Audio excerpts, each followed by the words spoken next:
अभी हाल में किसी ने पूछा था, ब्रह्मचारी शब्द का असली मतलब क्या है। लोग आमतौर पर इसे बस कुंवारा या सेलिब्रेट समझ लेते हैं, लेकिन असल में इसमें गहराई है। मुझे भी बचपन से लगता था कि ब्रह्मचारी मतलब शादी न करना, लेकिन असल में ये दो शब्दों से बना है ब्रह्म और चारी। चारी यानी आचरण और ब्रह्म यानी वो चेतन तत्व जो हर जगह व्याप्त है। बिल्कुल, जैसे हम कहते हैं सदाचारी, दुराचारी, यहां भी चारी आचरण को दिखाता है। तो जो ब्रह्म में आचरण करे वो ब्रह्मचारी। ये तो बड़ी अलग सोच है। और इसकी वजह से ही ब्रह्मचारी सिर्फ काम वृत्तियों पर संयम रखने वाला नहीं, बल्कि ब्रह्म यानी संपूर्णता में जीने वाला व्यक्ति भी हो सकता है। तब सवाल आता है, ब्रह्म आखिर है क्या? कई बार लोग ब्रह्मा देवता और ब्रह्म को एक जैसा मान लेते हैं, जबकि असल में दोनों अलग हैं।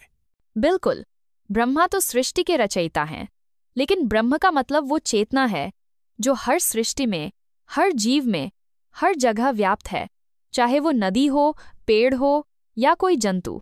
वाह!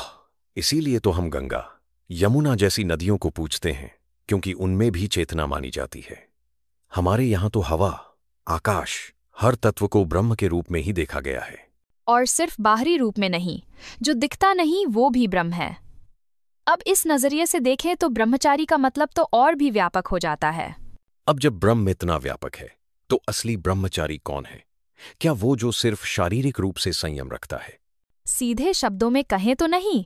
अगर कोई इंसान सिर्फ बाहरी रूप से यानी शरीर से संयम रखे, मन में इच्छाएं या लालच बाकी हों, तो वो सच्चा ब्रह्मचारी नहीं कहा जा सकता। मेरा भी यही मानना है। जब तक मन, इंद्रियां, इच्छाएं सब शांत न हो जाएं, तब तक ब्रह्म में आचरण संभव ही नहीं। जैसे अहम ब्रह्मास्मि, पूरी सृष्टि में खुद को देखना।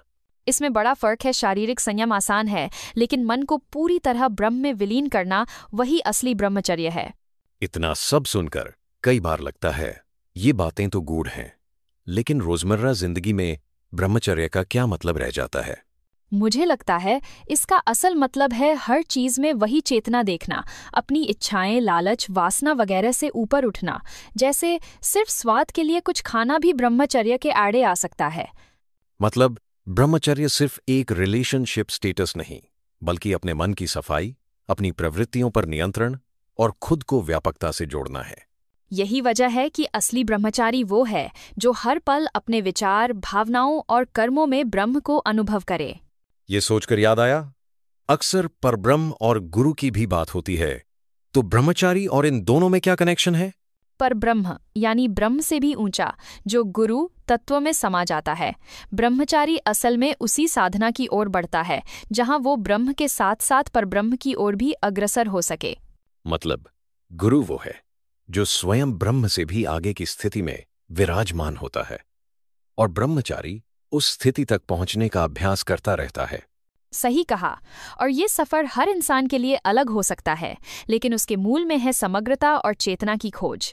अब सोचता हूं, आज के दौर में जहां हर तरफ आकर्षण, लालच और भागदौड़ है, वहां ब्रह्मचर्य की सोच कितनी प्रासंगिक रह गई है। मुझे लगता है आज के समय में इसकी जरूरत और बढ़ गई है। हम जितना बाहर की चीजों में उलझते हैं, उतना ही मन अशांत होता जाता है। ब्रह्मचर्य हमें अंदर की शांति और संतुलन देता है। बिल्कुल, और शायद इसी वजह से योग, ध्यान जैसी प्रैक्टिसेस फिर से पॉपुलर हो रही हैं, ताकि हम जीवन की गहराई को समझ सकें। और इसी सफर में ब्रह्मचारी होना सिर्फ एक स्टेटस नहीं, बल्कि एक यात्रा है बाहर से भीतर की ओर।